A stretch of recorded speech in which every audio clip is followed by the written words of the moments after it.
அது மட்டும் இல்லை, கொரோனாக்காக உலகமே வந்து எத்தனையோ வகையான ஸ்புட்னிக், கோவேக்சின், கோவிஷீல்டு இந்த மாதிரியான ஏகப்பட்ட வேக்சின்ஸ் வந்து அறிமுகப்படுத்துகிறாங்க. கண்ட்ரோல் பண்ணுறேன் அப்படின்னு சொல்லி, கொரோனாவை வந்து கண்ட்ரோலில் வச்சுக்கோம் அப்படின்னு சொல்லி ஏகப்பட்ட வேக்சின்ஸ் வந்து அறிமுகப்படுத்துகிறாங்க. அந்த எந்த வேக்சினுமே எங்கள் அக்குலீடர்ஸில் யாருமே பெரும்பாலும் பயன்படுத்தவே இல்லை. நாங்கள் எல்லாருமே தடுப்பூசியை போடாமல் இருந்தோம்.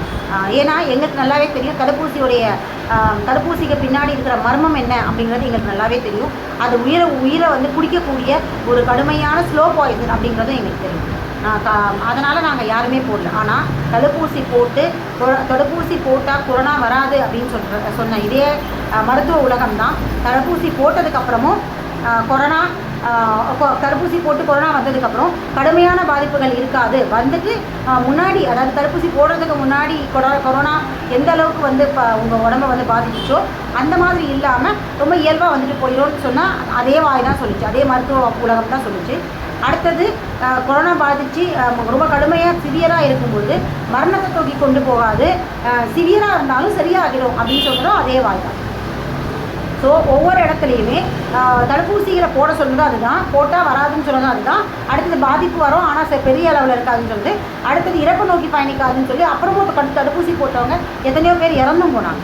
இது எல்லாமே பதிவாயிடும். அப்போது இதுலேருந்து என்னென்னா, தடுப்பூசி அப்படிங்கிறது ஒரு பெரிய விஷயமே இல்லை. அது பின்னா அது வந்து முதல்ல உடம்புக்கு எதிரானது. அது போக தடுப்பூசினாலலாம் கொரோனா எந்த வைரஸையுமே கண்ட்ரோல் பண்ணவே முடியாது, அதுதான் உண்மை. அது இன்னும் ஒரு விஷயம் சொல்லணும் அப்படின்னா, அதாவது இது இந்த ரீசன், அதாவது இந்த மாதிரியான 3 கேட்டகரி நடந்தது இல்லையா. இப்போ நான் சொன்னேன் இல்லையா, தடுப்பூசி போட்டு பாதிப்பு வராதுன்னு சொன்னது, அப்புறம் பாதிப்பு வந்ததுக்கப்புறமா கடுமையான பாதிப்பு இருக்காது, தீவிர பாதிப்பு இருக்காதுன்னு சொன்னது, தீவிர பாதிப்பு ஏற்படும் பொழுது இறப்பை நோக்கி போகாதுன்னு சொன்ன இந்த மாதிரியான நிலைகள் இருக்கும்போது தான் அடுத்த ஒரு விஷயத்தை வந்து ஆங்கில மருத்துவம் சொல்லிச்சு. அதாவது இறப்புகள், தடுப்பூசி போட்டவங்களே எத்தனையோ பேர் இறந்ததுக்கப்புறம் என்ன சொன்னாங்க அப்படின்னா, போடுற தடுப்பூசி 3 மாதம் வரைக்கும் தான் இருக்கும், 3 மாதத்துக்கு அப்புறம் திரும்பவும் போடணும், அதான் பூஸ்டர் அப்படின்னு ஒரு முதல்ல என்ன சொன்னாங்க, தடுப்பூசி போடுங்க, எல்லாரும் கட்டாய தடுப்பூசி போட்டே ஆகணும்னு சொல்லி எல்லாரையும் கட்டாய தடுப்பூசி போட வச்சுட்டு, அதுக்கப்புறம் பாதிப்புகள் இறப்பை நோக்கி திரும்பவும் போகும்போது திரும்பவும் என்ன செய்கிறது, என்ன பண்ணுறதுன்னு அவங்களுக்கு தெரியல. எப்படி வந்து ஏதாவது ஒரு தொந்தரவு நம்ம உடலில் ஏற்படும் பொழுது அந்த தொந்தரவுக்காக நம்ம அவங்ககிட்ட போய் அணுகுனா அந்த தொந்தரவுகள் உடைய ரீசன் அவங்களுக்கு தெரியல, எதனால் அந்த தொந்தரவு ஏற்பட்டது, அதை எப்படி சரி பண்ணுறதுன்னு தெரியல. விழிப்புதுங்கிற அந்த நேரத்தில் டக்குன்னு என்ன பண்ணுவாங்கன்னா, நம்மளே நோக்கி அந்த தொந்தரவை திருப்பி விட்டுருவாங்க. நம்மளே வந்து குற்றவாளிகளாகவும் முட்டாளாகவும் ஆக்கிட்டு காரணமே தெரியாது, எதனால் வந்ததுன்னு தெரியல, இன்னும் இது வந்து ஆய்வில் இருக்குது அப்படிங்கிற மாதிரியான ஏதாவது ஒரு சும்மா ஐவாஷ் மாதிரி சொல்லிட்டு போயிடுவாங்க இல்லையா. அந்த நேரத்துக்கான ஒரு டெம்பரரி ரிலீஃபை மட்டும் சொல்லுவாங்க. இதுதான் வந்து ஆங்கில மருத்துவம். இதே மாதிரி தான் கொரோனா தடுப்பூசி காலங்களில் தடுப்பூசி இன்ட்ரடியூஸ் பண்ண இந்த ஆங்கில மருத்துவம் முதல் தடுப்பூசி போடும்போது 2ஆம் தடுப்பூசி பற்றி பேசலை.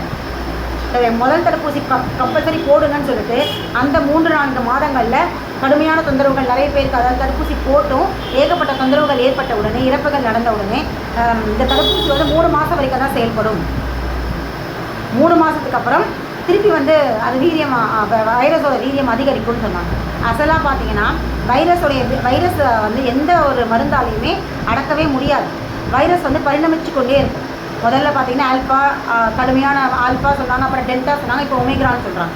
இப்படி கண்டினியூஸாக வந்து வைரஸ் அதை மாற்றிக்கிட்டே இருக்குது. அது வைரஸை அதே வைரஸ் தான் நுண்கிருமி, அதோடைய தன்மைகள், அதோடைய உருமாற்றங்கள் அடைகிறத தான் இவங்க பேர் வச்சுக்கிட்டே தான் இருக்காங்களே தவிர அதை கண்ட்ரோல் பண்ண அவங்களால முடியவே முடியாது. அதுக்கான வழியும் தெரியாது.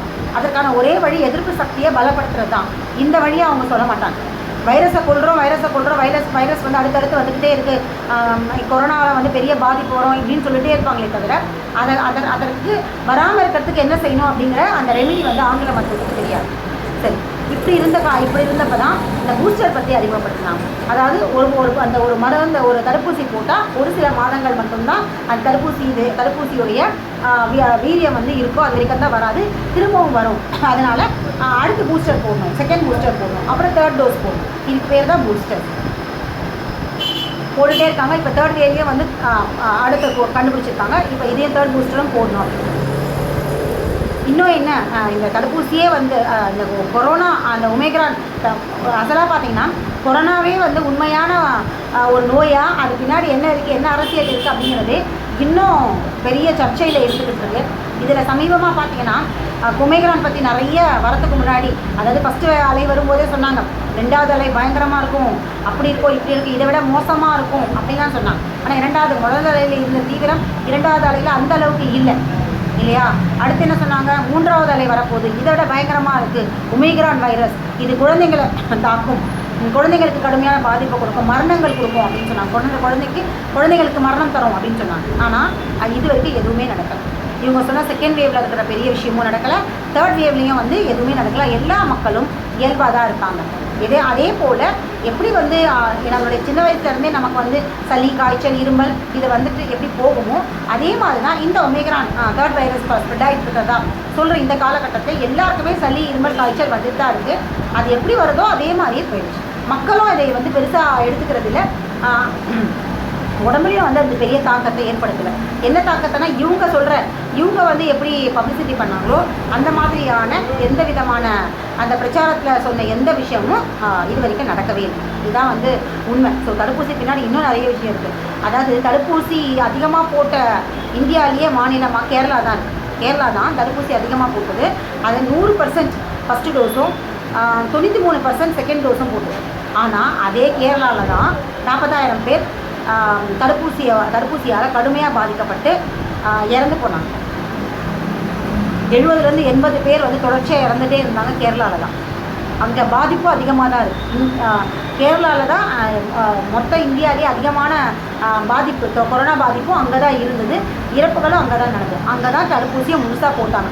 எல்லா விதமாக அதை விட இது மட்டும் இல்லை, தடுப்பூசி மட்டும் இல்லை, அரசாங்கம் ஆங்கில மருத்துவம் சொன்ன அத்தனை பாதுகாப்பு விஷயங்களையும் முழுசாக வந்து என்ன சொல்கிறாங்க, முழுசாக கடைபிடிச்ச ஒரு மாநிலமாக இந்தியாவிலேயே பார்த்தீங்கன்னா கேரளா தான்.